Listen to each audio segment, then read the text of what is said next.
Welcome back for season 2 of the Remade Life podcast, and welcome to 2024. Happy New Year, everyone. So I took a short break, and now I'm back with some exciting topics to help you heal autoimmune disease, get stronger, and create your own remade life. So in today's episode, I'm asking the question, does autoimmune disease define who you are? A bit of a spicy topic of conversation to start off the new year. I'm Coach Danny. Let's talk about it. Are you ready to rewrite your story and embrace a new perspective on healing autoimmune disease? Hey, I'm Daniela Spear, and I'm fascinated by exploring the human body, movement, and how emotions help to create our life's journey. After a transforming experience helped me to heal over 15 years of autoimmune symptoms, I decided to share what it looks like to have a second chance at a more compassionate relationship with my body. In this podcast, I will guide you in building lasting wellness by tapping into your body's innate wisdom, understanding the emotional roots of autoimmune disease, and how to use strength training not just for working out, but as a tool to heal from within. So get ready to revive your most inner joys, rebuild your health, and reclaim your life. This is the Remade Life podcast. Hello. It is so good to be back on the mic. I have some fun topics planned for season 2 of the Remade Life podcast. When I first started this podcast, I had not really planned to do seasons, but as we got closer to the end of the year, I was like, you know what? Let me take a short break. And I realized that a life goal of mine is to be able to take extended breaks when I need them. Obviously, that's not always possible in every stage of life, but if I can create a little bit of that ideal life with my podcast, then why not? So this is just another part of creating my remade life. So we're kicking off this season with a bit of a spicy question. Does autoimmune disease define who you are? And you might be thinking, Danny, that isn't really a spicy question. Of course it doesn't define who I am.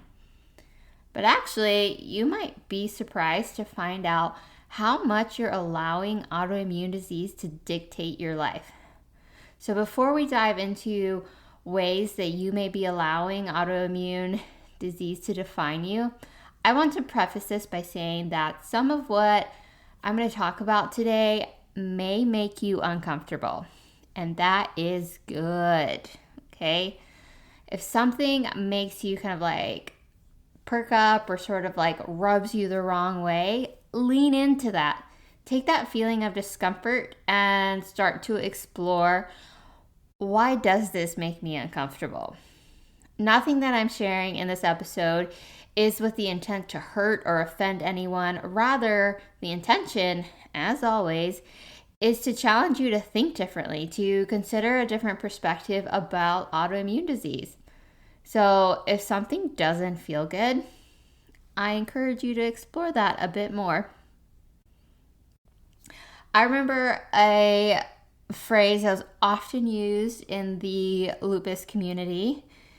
It went like this: I might have lupus, but lupus doesn't have me.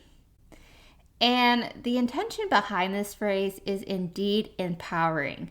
On one hand, you're saying, lupus doesn't have the final say over my life. But on the other hand, you are also affirming lupus over your life. And it might not be lupus. It might be whatever disease or diagnosis that you were given. So how many times have you told someone, I have, insert the name, right? I often say that the words that we use to describe or talk about dis-ease has a huge impact on the outcome and whether or not you heal from it. And this is why I chose to talk about this for the first episode of 2024. I want this to be the year that you start paying attention to how you talk about your experience with autoimmune disease or symptoms. and to stop affirming it over your life. Stop saying, I have. And instead, start shifting to I experience. Because when you say I have, you are proclaiming ownership, possession, you are saying it's yours, and it has become a part of who you are. Rather, when you shift to I experience, you are acknowledging that you are first a person, a whole human being, that just happens to be in a process of experiencing autoimmune symptoms. And if you listen to any episodes from season 1, episodes 1 through 12, I said it multiple times, autoimmune symptoms are not bad. So instead of I have, I experience. Remember, autoimmune disease is not something that you have, like it's an object you are holding. Autoimmune disease is an immune response. It's an immune response to an overload of toxins and inputs from the environment, whether that be internal or external or a combination of both. But it is not like this object that you possess and hold. It's a response. It's a response that you experience. Okay, so start shifting. Stop saying I have, start saying I experience. It's going to change your outlook very quick. Okay, so let's get into some other ways that you may be allowing autoimmune disease to define who you are. Number 1, you believe that asking for help is selfish. But having symptoms allows you to receive help without seeming selfish. It gives you a reason to go outside of yourself to ask for help. It sort of validates you asking for help. So, for example, you might be someone that likes to take it all on. I'm talking to myself here. In a sense, you want to prove that you are capable. And side note on this, trying to prove that you are capable so that you can say your autoimmune disease doesn't define you is actually a way of letting your autoimmune disease define you. But taking on too much can cause autoimmune flare-ups. And then you feel okay about asking for help. Because now you have this tangible evidence like swollen joints, noticeable fatigue, limited range of motion due to pain. And those symptoms, they validate your need for help. Whereas before, when you weren't experiencing symptoms, you didn't want to ask for help because you thought it's selfish, or I don't want to inconvenience anyone or bother anyone, and you don't want to seem incapable of doing it yourself. So you didn't ask for that help. You took too much on, and now you're experiencing symptoms. How many times have you done this? Me? Too many to count. So when you allow symptoms to validate your need for help, you are allowing autoimmune disease to define you. You are creating and affirming a pattern to your brain and your nervous system that you can only ask for help when you are having symptoms, when you have reached a point where you physically can't do it yourself. So when your nervous system starts to sense that you're taking on too much, it now has this pattern, creating symptoms, so that help will come. Isn't that crazy? Essentially, autoimmune disease is a learned behavior. Maybe it doesn't start that way, but if the underlying belief is, I have to do it all myself, it will become a learned behavior for the purpose of survival. Remember, your brain's one job is to protect you. So it will create symptoms. And remember, the nervous system, i.e. the brain, directs the immune system. And it will create those symptoms in an effort to prevent you from running yourself into the ground. Which is why, again, I will say, symptoms aren't bad. They are messengers, and they are important to pay attention to without getting frustrated. All right, number 2. You've been taught to be seen rather than heard. And having symptoms validates you to have a voice. And only when you're at maximum pain will you speak up. When your pain has become debilitating, will you speak up about your pain? Whatever that pain is, can be physical, mental, or emotional. So if you grew up in an environment where speaking up was frowned upon or not encouraged, then having autoimmune symptoms is a way that you validate being able to speak up and use your voice. Because without symptoms, you feel your thoughts and opinions aren't important. They're not necessary, or no one will care about what you have to say. And often, even if you do have symptoms, you won't speak up until it is absolutely unbearable, until it is debilitating. Why is it that we let it get to that point? Why does pain have to be debilitating for us to say something? So if you have debilitating pain, then you have a reason to speak up. You are validating your own voice by having pain. And once again, this becomes a learned behavior of the brain. Remember, your nervous system is a series of neural circuits that are trained through experience and habits. And the more you wait until your pain is debilitating, the more your brain will become efficient at creating pain in order to get your needs met.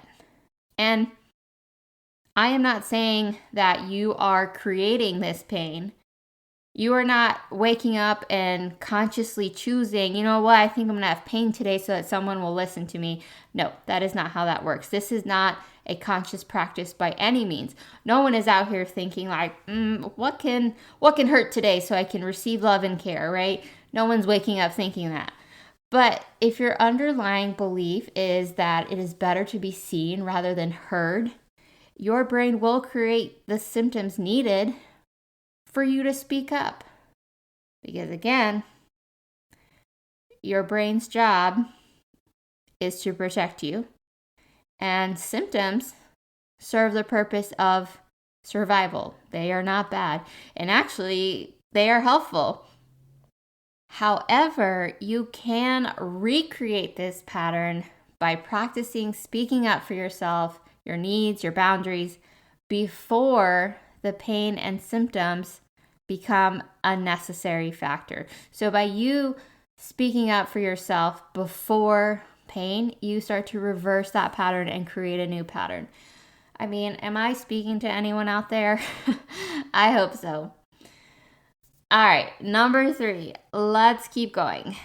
You believe you're not good enough to do XYZ. Insert whatever it is you don't believe you're good enough to do. So having symptoms keeps you safe from having to try, and you avoid the possibility of rejection or failure. This is one that kept me stuck for a very long time. And honestly, it's one I still have to very consciously work on today. Having an autoimmune disease makes it convenient for you to avoid living out your life's purpose. Now, I get it. You might be saying the flip of this, right? You might be thinking, well, with the pain and fatigue from autoimmune disease, it's hard to do anything. And yes, that is true. But have you ever taken time to record a pattern of your autoimmune flare-ups? When do you feel the most fatigued? When does joint pain come around? How often do you start a new venture and then end up with a flare-up that keeps you from following through on your commitments? Coincidence? No, of course not. Because the body doesn't ever do anything without purpose. But the fear of rejection or failure is absolutely real. And what the mind experiences, remember, the body also experiences. And if you're dealing with some unresolved fears around starting a business, making a lifestyle change, or just putting yourself out there at whatever it is you want to do, then the brain will definitely create symptoms as a way to keep you safe. because the brain does not discriminate between threats. To the brain, a threat is a threat.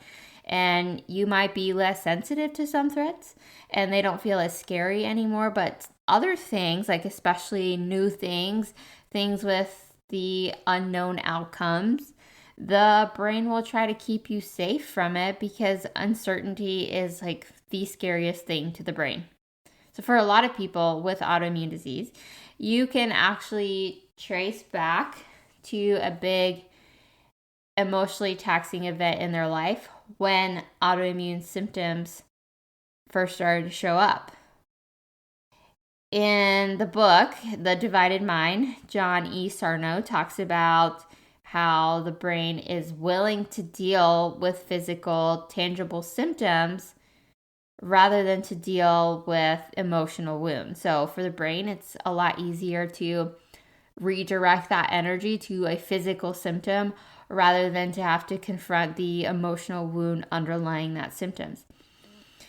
And the symptoms are almost always, just like I said, a distraction. The brain will redirect that energy into distraction to keep you safe from confronting the emotionally damaging or painful situations. Like for humans, it feels a lot safer to focus on my elbow hurts, my knee hurts, so I have back pain, because that's something that you feel like you can go to the doctor and address. Whereas like if you have emotional wounds from your childhood that you haven't dealt with, that you might not even be aware of, so how can you deal with it, right? Like those things are a lot scarier than going to the doctor for back pain.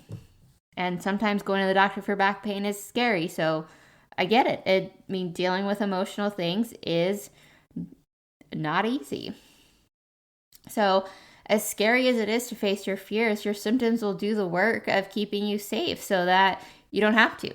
So for me, fatigue was always a big factor in me not doing what I needed to do to promote, talk about, or share my business. And yet I spent a lot of time complaining about how I didn't have any clients. I didn't have the clients I wanted. And I felt like no one believed me or that the work I did was not valuable. But the truth was no one knew about it, because anytime I would have something on the schedule to create marketing about my business or offers, like I would feel so tired. I didn't have the energy to be creative, or I was upset about something. So now I didn't have the energy to like put towards creativity, or I would wake up with autoimmune flare-ups, and that kept me from taking action on my life's purpose. Because like helping people heal their autoimmune disease felt scary to me, and sometimes it still does. Like everything I'm saying on this podcast, I'm just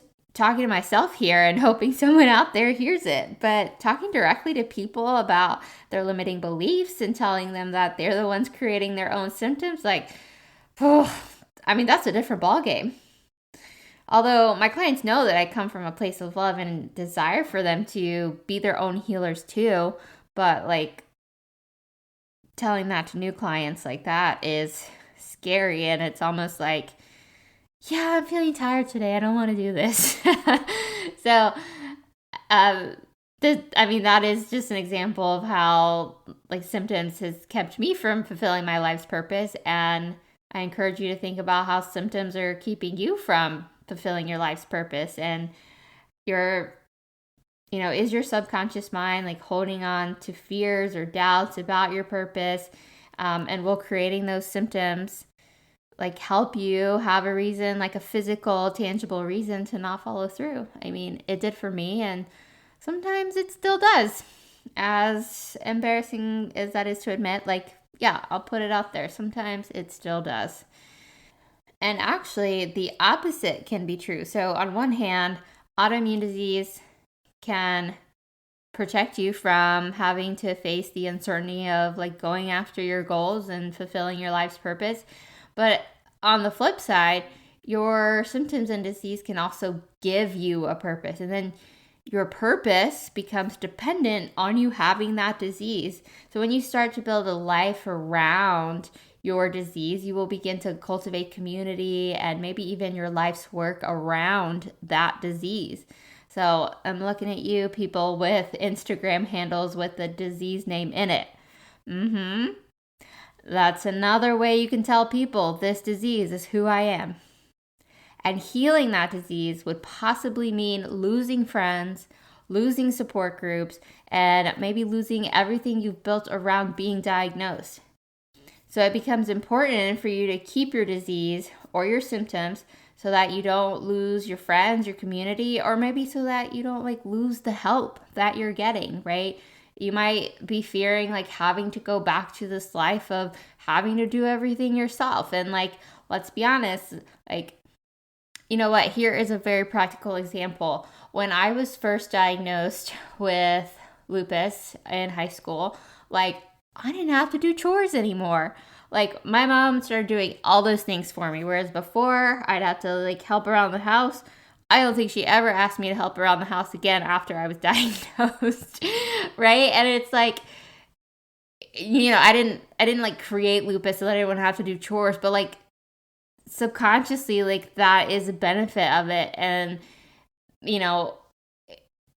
I think the thought of having to go back, I mean, not necessarily chores, but the thought of having to go back to this normal life where I wasn't receiving help or I wasn't receiving that special care and attention, I didn't want that, right? It felt good to not have to do chores. And I mean, that's kind of a silly example. I mean, it's not silly, but I think the majority of the people who are listening to this podcast are adults. You're not 16 in high school.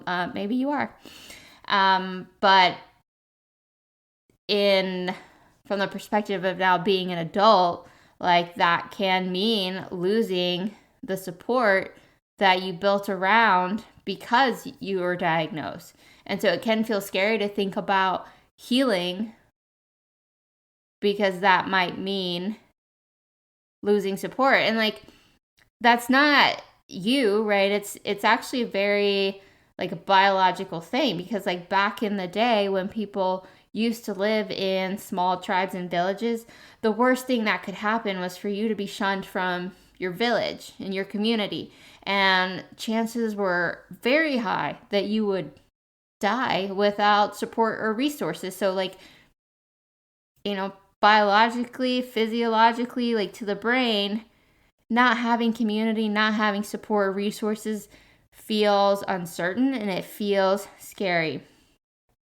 And it's possible that you fear that, if you heal your symptoms, people will no longer have a reason to help you, to believe you, care for you, to be your friend, or relate to you. And it's, like I said, it's a very real fear, and it's one that is very much worth exploring.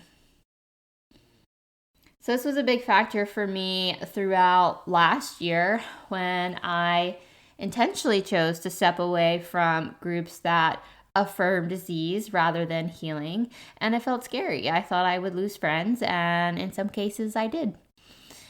When I upheld my boundaries, people stopped talking to me. And when I started talking about healing, I had a significant decline in the number of people and organizations nonprofits reaching out to me. And that did not feel fun for a while, but now it's okay. I see that it's okay. I know the conversation around healing autoimmune disease is still new, and for some, not really a possibility that they're willing to explore yet. But I'm hopeful, so I will continue having the conversation around healing autoimmune disease because I think this message is really important.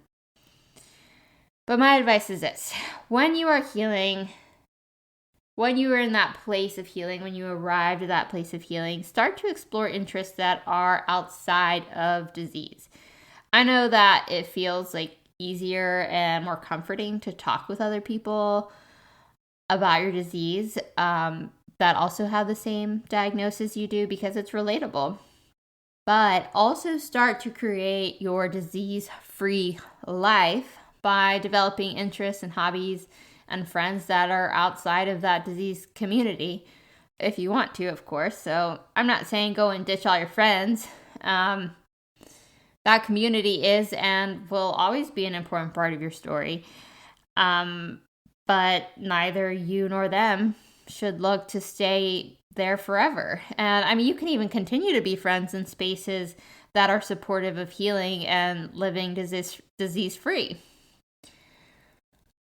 Okay, I know that is a tough one. Like it feels hard when you've like rooted so much of your life in this disease community. Like, I mean, I was a part of the lupus community for 15 years, right? That's a very long time. And in a sense, I still am. I think that I'm still trying to figure out like how I want to be involved. Because, you want to be mindful. You're not just going to show up in there and just start telling people like, oh, you can heal if like they're not ready to hear that yet, right? So I think that's why I'm still trying to figure out how exactly I want to be involved within the lupus space. But it is tough, and it can feel scary to think about just like uprooting that identity. But if you go back and listen to episode 2, Rewriting My Autoimmune Narrative, I talk about releasing that identity. And I mean, in a sense, like it is an identity that you have to be willing to part ways with. And sometimes that comes with some very big life changes. Okay, last one that I'll share on this episode, number 4.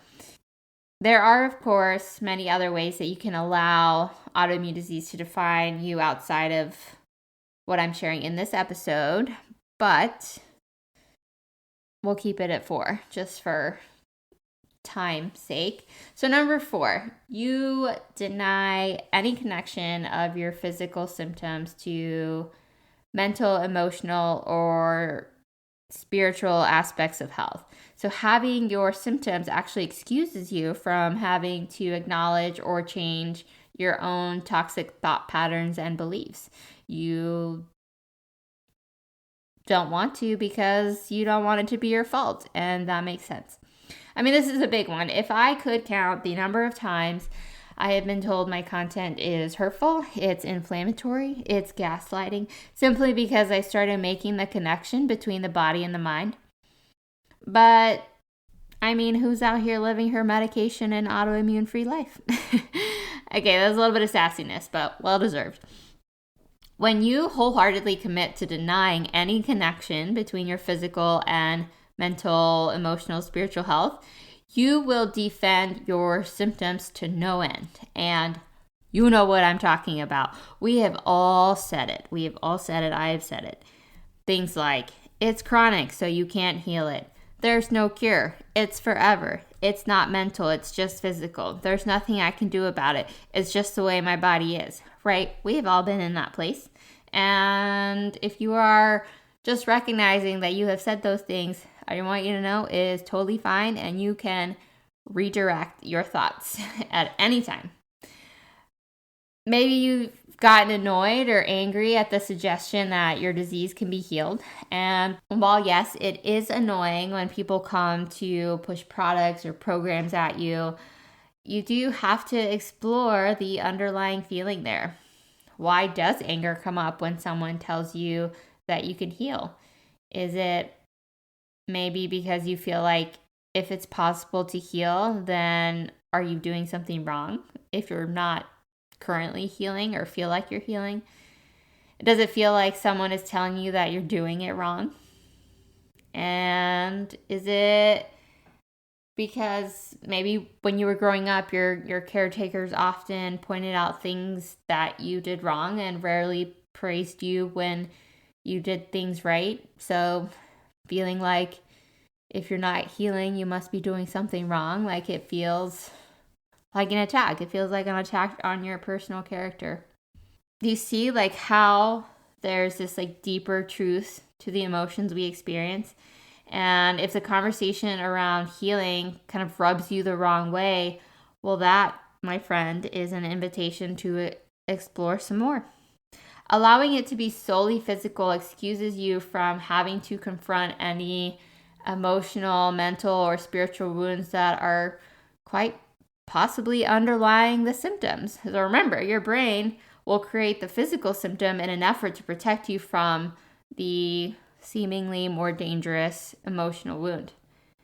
And often we think that if we accept that autoimmune disease is anything other than uncontrollable and physical, it's just something that you have, then that would mean it's our fault, that somehow we created it. And yes, in a sense, that is true. I mean, I know that no one wants disease to be their fault, because if it's my own fault, then no one will want to help me. I'll have to fix it on my own, and I don't know if I can do that. Yes, I have said those exact words before. And I want to be super, super, super X-ray vision clear that autoimmune disease, healing autoimmune disease, is never about accepting fault. And in fact, developing autoimmune disease is not your fault. In the majority of cases, the thoughts, behavior patterns, and the environment that lead to autoimmune disease was something that was outside of your control. Healing autoimmune disease is actually about accepting responsibility, even if it's not your fault. It's taking ownership and responsibility to heal your body if you want to. If you don't, then you're probably not listening to this podcast. But because you are, and I know you are, then you do want to heal autoimmunity, or you have someone in your life that you want to support in healing. But denying that there is any connection between the body and mind is a sure way to continue to live with disease. So real quick, let's review. You might be allowing autoimmune disease to define you if, number one, you believe asking for help is selfish and only ask for help when symptoms are present. Number two, you believe your voice does not matter and only speak up when you have debilitating stress or pain. Number three, you believe you're not good enough to fulfill your life's purpose, so you blame your symptoms for the reason why you're not where you want to be in life. And number four, you deny any connection between the body and mind in autoimmunity. So I'm curious, which of these spoke to you the most? For me, number three has been and continues to be something I have to actively work to unravel. Like I said in the beginning, I know some of this might be hard to hear or confront, and that's okay. I fully trust that you will whenever you are ready to do so. And when you start to unpack those underlying beliefs and thoughts and emotions that create autoimmune disease, that is when you truly start taking control of your life. You create safety for yourself, and your brain sees less of a need to protect you with autoimmune responses. And that is when you start to create your own remade life. Which is why I wanted this to be the first episode of the year. I want you to start considering where and how you are allowing autoimmune disease to define who you are, how you live your life, and what your future will be.